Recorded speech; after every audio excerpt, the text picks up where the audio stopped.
மதுரை 18ஆம் படி கருப்பின் வரலாறு. அந்த 18ஆம் படி கோவில்ல இருக்கிற அந்த 18 படிகளும் படிகள் கிடையாது. மாந்திரிக செய்கிற மந்திரவாதிகளின் ஜீவ சமாதி அது. அதுக்கு மேல நான் 18ஆம் படியான் கருப்பு உட்கார்ந்திருப்பாரு. இந்த 18ஆம் படி கருப்பு மதுரையில எப்படி உருவானாரு?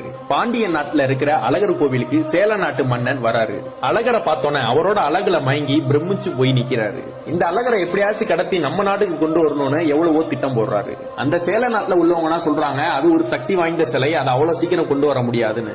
எப்படியாவது அந்த சிலையை எடுத்துட்டு வந்துடணும்னு 18 மந்திரவாதிகளை ஏற்பாடு பண்றாரு சேல நாட்டு அரசர். அந்த மந்திரவாதிகளும் சொல்றாங்க அந்த கடவுள் ரொம்ப சக்தி வாய்ந்தவர், மாந்திரிகம் தாந்திரிகம்னா செஞ்சுதான் அந்த சிலையை கட்டுப்படுத்தி எங்களால கொண்டு வர முடியும்னு சொல்றாங்க.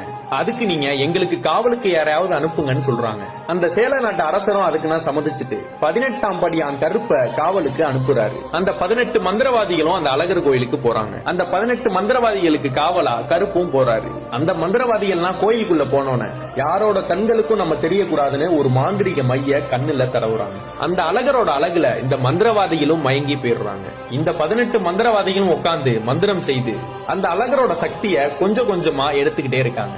இது தினசரி நடந்து கொண்டே இருக்கிறது. அந்த அழகரோட முகப்பொலிவும் கொஞ்சம் கொஞ்சமா குறைஞ்சுக்கிட்டே வருது. இந்த 18ஆம் படி கருப்பும் அழகரை பார்க்கலாமேன்னு போறாரு. அவரும் அந்த அழகரை பார்த்து அழகுல மயங்கி நிக்கிறாரு. இங்க நடக்கிறது எல்லாமே இந்த கோவில் பூசாரி கனவுல அந்த அழகர் சொல்றாரு, என்னை திருடி செல்வதற்காக 18 மந்திரவாதிகள் என் கருவறையில் மறைந்து உட்கார்ந்து இருக்காங்க, என்னை காப்பாற்றுன்னு அந்த அழகரும் சொல்றாரு. இவர் இந்த பாண்டிய நாட்டு அரசர்கிட்ட போய் இதை நான் சொல்றாரு. அந்த அரசரும் ஒரு வழி கண்டுபிடிச்சு தினந்தோறும் அந்த பிரசாதம் வைக்கிற அந்த பொங்கல்ல நிறைய மிளகு சேர்த்து வைக்கிறாங்க. அதெல்லாம் சாப்பிட்ட அந்த 18 மந்திரவாதிகளுக்கும் மிளகோட காட்டத்தினால அவங்க கண்ணுல பூசின அந்த மையினா அழிஞ்சு அவங்களோட உருவனா தெரிய ஆரம்பிக்குது. அந்த 18 மந்திரவாதிகளும் அந்த ஊர் மக்கள் கண்களுக்கு தெரிய ஆரம்பிச்சிட்டாங்க. அந்த மந்திரவாதிகள் இந்த அழகரை எங்கள் நாட்டுக்கு கடத்த வந்தது உண்மைதான், ஆனா அந்த அழகரை பார்த்து அவரோட அழகுல மயங்கினதும் உண்மைதான். அந்த 18ஆம் படியான் கருப்பும் வெளியில வராரு. எனக்கு இங்க இருந்து சேல தேசம் போக விருப்பம் இல்ல, அதனால இந்த கல்லழகருக்கு நான் காவலா இருக்கேன்னு சொல்றாரு. இந்த 18 மந்திரவாதிகளும் நாங்கள் எல்லாரும் செய்தது தவறுன்னு சொல்லி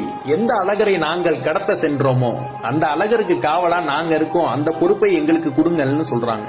அதை இவங்க பிறவி பயனா எடுத்துக்கிட்டு அந்த அழகரை காக்குறாங்க. 18 மந்திரவாதிகளும் வடக்கு நோக்கி அமர்ந்து தவம் செய்து தங்களுடைய உயிரை தாங்களே ஜீவசமாதி படுத்தி கொண்டார்கள். அந்த ஒவ்வொருவரும் ஜீவசமாதி படுத்தி கொண்ட அந்த இடத்தை தான் 18 படிகளாக அமைச்சிருக்காங்க. இவங்களோட சேர்ந்து இந்த 18ஆம் படியான் கருப்பும் காவலுக்கு நிக்கிறாரு. அவரோட உத்தரவு இல்லாம எதுவும் உள்ள போகவும் முடியாது, வெளியே வரவும் முடியாது. கூப்பிட்ட உடனே வந்து நிக்கிற தெய்வம் பொய்யா தெய்வம், அதுதான் இந்த 18ஆம் படி கருப்பு. உண்மை எங்க இருக்கோ அவங்களுக்கு பக்கத்திலேயே இருந்து வெற்றி பெற செய்யக்கூடிய தெய்வம் அப்படின்னா கருப்புக்கு நிகரான தெய்வம் எதுவுமே இல்ல.